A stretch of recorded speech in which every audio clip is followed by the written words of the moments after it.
5 തലമുറകളായി നിങ്ങൾക്കൊപ്പം PRS hospital. നമ്മുടെ ഗോവിന്ദൻ മാഷിൻ്റെ സമയം വളരെ മോശമാണ്. അദ്ദേഹം ഒരു സാഹചര്യത്തിലും വിചാരിച്ചില്ല. കാരണം ഈ മാതൃഭൂമിയിൽ നടക്കുന്ന അഭിമുഖത്തിൽ ഇങ്ങനെ ഒരു ചോദ്യമില്ല. RSSുമായി ബന്ധമുണ്ടോ? ഒരു ചോദ്യമേ ഇല്ല. ഈ തെരഞ്ഞെടുപ്പിൽ ബന്ധമുണ്ടോ? ചോദ്യമില്ല. കഴിഞ്ഞ തെരഞ്ഞെടുപ്പുകളിൽ ബന്ധമുണ്ടോ? ഇല്ല. അങ്ങനെ ഒരു ചോദ്യമേ ഇല്ല. അപ്പോൾ അഭിലാഷ് മോഹൻ മനസ്സിൽ കാണാത്ത, മാനത്ത് പോലും കാണാത്തൊരു ടോപ്പിക്ക് ഗോവിന്ദ മാഷിൽ നിന്ന് അറിയാതെ പുറത്തു വന്നു. ജമാഅത്ത് ഇസ്ലാമിയുടെ കാര്യങ്ങളും RSSൻ്റെ കാര്യങ്ങളൊക്കെ ഒരുപാട് കാര്യങ്ങൾ പറഞ്ഞു വരുമ്പോഴാണ് ഗോവിന്ദ മാഷ് ക്ലാസ് എടുക്കാൻ തുടങ്ങിയത്. ഗോവിന്ദ മാഷ് ക്ലാസ് എടുക്കുമ്പോൾ ഒരു കുഴപ്പം മാഷ് മനസ്സിലാക്കേണ്ടത്, നമ്മൾ ക്ലാസ് എടുക്കുമ്പോൾ നമ്മളെ വായിൽ നിന്ന് അറിയാത്തത് പലതും ഇങ്ങനെ പുറത്തു വരും.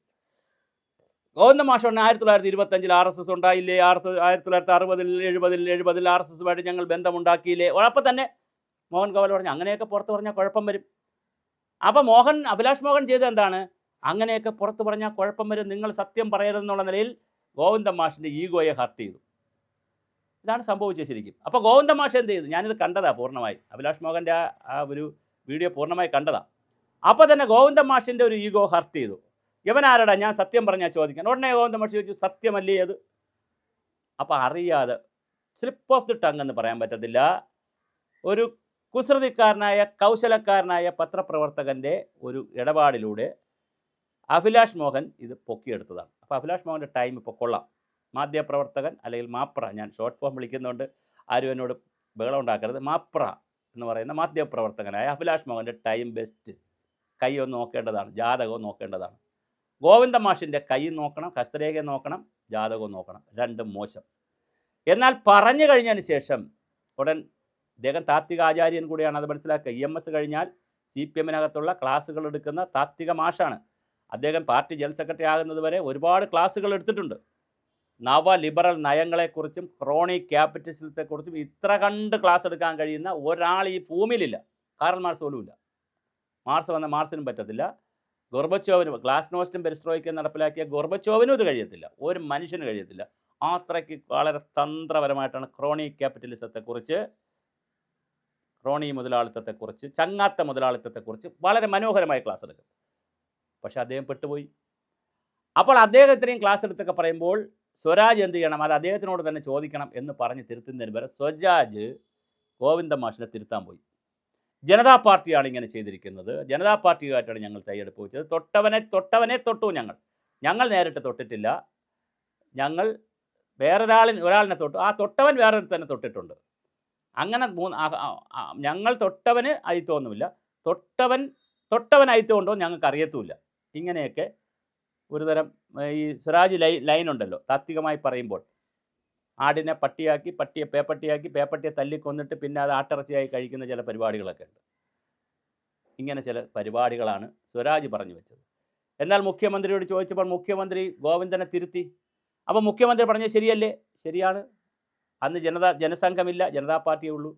പക്ഷേ ജനസംഘക്കാരെല്ലാം കൂടെ ജനതാ പാർട്ടി ചേർന്നിരിക്കുകയാണ്. അപ്പോൾ RSSൻ്റെ വോട്ട് കിട്ടിയില്ലേ? കിട്ടി. അങ്ങനെ ആകെ പുക. അഭിലാഷ് മോഹനെ സംബന്ധിച്ചിടത്തോളം അദ്ദേഹത്തിന് ഇൻക്രിമെൻ്റ് കൂടുതൽ കൊടുക്കാൻ സാധ്യതയുണ്ട്, അദ്ദേഹത്തിന് ഒരു പോസ്റ്റ് കിട്ടാൻ സാധ്യതയുണ്ട്. അദ്ദേഹം അല്ലെങ്കിലും റിപ്പോർട്ടർ ചാനലിൽ പോകണമെന്നൊക്കെ പറഞ്ഞാണ് ഇരിക്കുന്നത്. അദ്ദേഹത്തിൻ്റെ റേറ്റ്, താരമൂല്യം കുറച്ച് കൂടിയിട്ടുണ്ട്. സ്മൃതി പരുത്തിക്കാട് നേരത്തെ മാതൃഭൂമിയിൽ ഇരുന്നപ്പോൾ ഇത് സ്മൃതി പരുത്തിക്കാടിന് കിട്ടേണ്ട ഒരു ചാൻസ് ആയിരുന്നു. പക്ഷേ എന്താ, അത് അഭിലാഷ് മോഹനാണ് കിട്ടിയത്. അദ്ദേഹം വളരെ മനോഹരമായിട്ട് അത് കൈകാര്യം ചെയ്തു. അദ്ദേഹം ഗോളടിച്ചു. എന്നിട്ട് വേറൊരു തമാശയോടെ ഞാൻ പറയാം. പിന്നെ മാതൃഭൂമിയിൽ ഒരു ചർച്ച വന്നു, അവരുടെ ആങ്കർമാരുടെ, അവരുടെ റിപ്പോർട്ടർമാരുടെ ചർച്ച വന്നു. അവർ പറഞ്ഞു ഞാനങ്ങനെ ചോദിച്ചിട്ടില്ല. ശരിയാണ്, അങ്ങനെ ചോദിച്ചില്ല.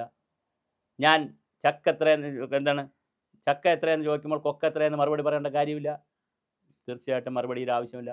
എന്തായാലും വളഞ്ഞ് ചോദിക്കാനും വളഞ്ഞിട്ട് ചോദിക്കാനും ട്രാപ്പ് ചെയ്യാനും ഒക്കെ പത്രപ്രവർത്തകർക്ക് അറിയാം.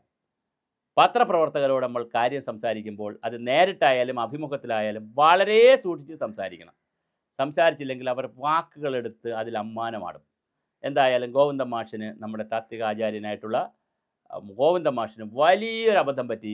പിന്നെ അദ്ദേഹം ഉടനെ പറഞ്ഞു പണ്ടുമില്ലായിരുന്നു, ഇന്നലെ ഇല്ലായിരുന്നു, നാളെയും ഇല്ല, ഇനി ഒരു കാലത്തും ഉണ്ടാവില്ല എന്ന് പറഞ്ഞ് അദ്ദേഹം ബഹളം ഉണ്ടാക്കി. ആ ബഹളം ഉണ്ടാക്കുന്നതിലൊരു കാര്യമില്ല. കോൺഗ്രസ് ചത്തുപോയാലേ, കോൺഗ്രസിനെ ഇല്ലാതാക്കിയാൽ മാത്രമേ നമ്മുടെ രാജ്യത്ത് സ്വാതന്ത്ര്യം കിട്ടിയെന്ന് പറയാൻ കഴിയുകയുള്ളൂ. കോൺഗ്രസ്സാണ് ഈ നാടിൻ്റെ ശാപം എന്ന് പറഞ്ഞ് വലിയ ബഹളമുണ്ടാക്കിയ EMSും വലിയ ബഹളമുണ്ടാക്കിയ VS അച്യുതാനന്ദനും അവരെല്ലാവരും ജീവിച്ചിരുന്നപ്പോൾ തന്നെ BJPക്കെതിരെ കോൺഗ്രസിനും കമ്മ്യൂണിസ്റ്റ് പാർട്ടിക്കും ഒരു വേദിയിൽ വരേണ്ടി വന്നു. ഇപ്പോൾ ഇന്ത്യ മുന്നണി എന്നൊക്കെ പറഞ്ഞു നിൽക്കുന്നു. അതുകൊണ്ട് രാഷ്ട്രീയത്തിൽ ഒന്നും പറയാൻ പറ്റത്തില്ല, ഒന്നും പ്രവചിപ്പിക്കാൻ കഴിയത്തില്ല. ആരുടെ വോട്ടും ആരും വാങ്ങും, അതെപ്പോൾ വേണമെങ്കിലും വാങ്ങും. ഗോവിന്ദപിള്ളയും രാമൻപിള്ളയും ജനസംഘത്തിൻ്റെ രാമൻപിള്ളയും CPMൻ്റെ സൈദ്ധാന്തിക ആചാര്യനായ ഗോവിന്ദപിള്ളയും തമ്മിൽ ദേശാഭിമാനിയിൽ നടന്നൊരു സംഭാഷണമുണ്ട്. ഞങ്ങൾ നിങ്ങൾക്ക് വോട്ട് ചെയ്യാം.